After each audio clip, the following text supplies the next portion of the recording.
En historias como esta, los hechos se mezclan con lo que la gente repite, generación tras generación. Hay datos, hay rumores y hay fe. Lo que sigue no pretende ser un expediente. Es la crónica de un mito vivo.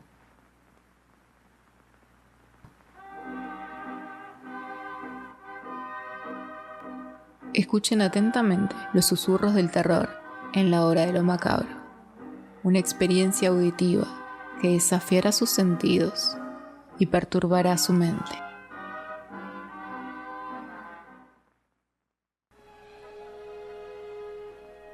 Juana Figueroa. Para entender por qué una víctima terminó convertida en santa popular, primero hay que comprender la operación cultural que se montó para justificar su muerte. El canon de la literatura salteña guarda un poema que describe a los protagonistas de una manera perturbadora. El escritor Juan Carlos Dávalos llegó a dejar por escrito una descripción que hoy resulta inconcebible, refiriéndose a ellos con estas palabras exactas. Isidro Heredia era un pacífico mulato, manso, tolerante, trabajador, dulce, enamorado y ciego de amor, casado con una joven mulatilla, bonita, alegre, interesada, débil, entregada a la galantería. Esas líneas no son un ejercicio de ficción aislado. Representan la mirada con la que parte de la élite intelectual salteña construyó el relato sobre el femicidio de Juana Figueroa en 1903, pintando a la víctima como la responsable de provocar su propio trágico final.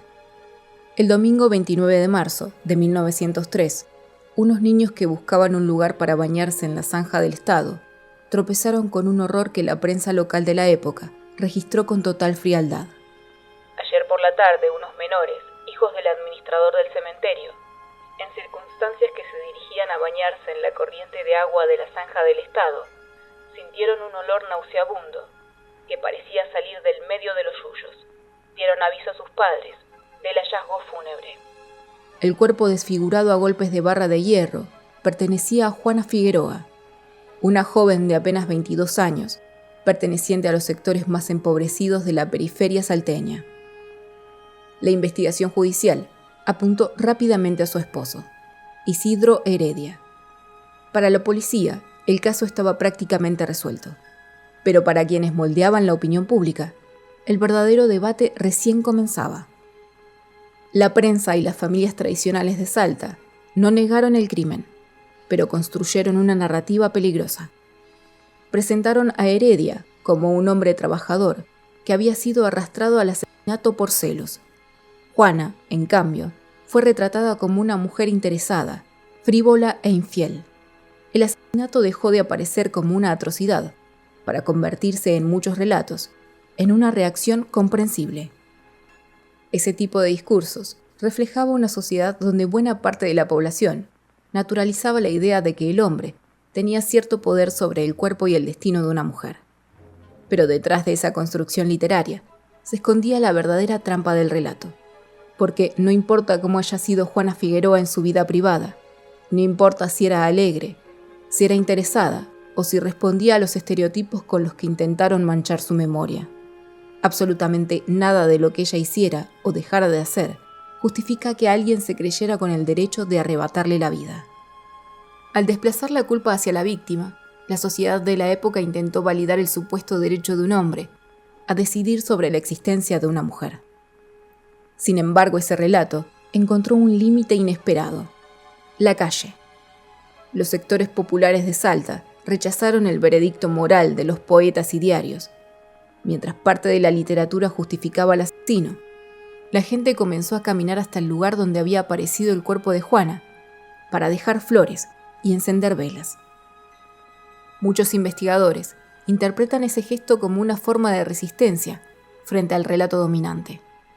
Allí donde algunos intentaban convertir a la víctima en culpable, el pueblo hizo exactamente lo contrario. Para algunos historiadores, en ese gesto puede encontrarse el origen de la devoción a Juana Figueroa. Con el paso de los años, aquel sitio dejó de ser solamente el escenario de un crimen. Empezaron a aparecer placas, cartas y flores. El lugar terminó convirtiéndose en uno de los santuarios populares más conocidos de la ciudad de Salta. Hoy muchas personas siguen acercándose para pedir trabajo, salud, protección o ayuda antes de rendir un examen. Su culto no es solamente un misterio de fe. También es el recordatorio de que cuando algunos intentan escribir una historia donde los verdugos encuentran justificación, siempre puede existir un pueblo dispuesto a encender una vela por la víctima.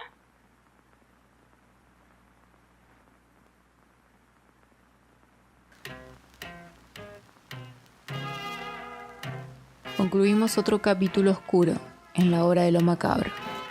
Pero recuerden, en la oscuridad siempre habrá más historias por descubrir.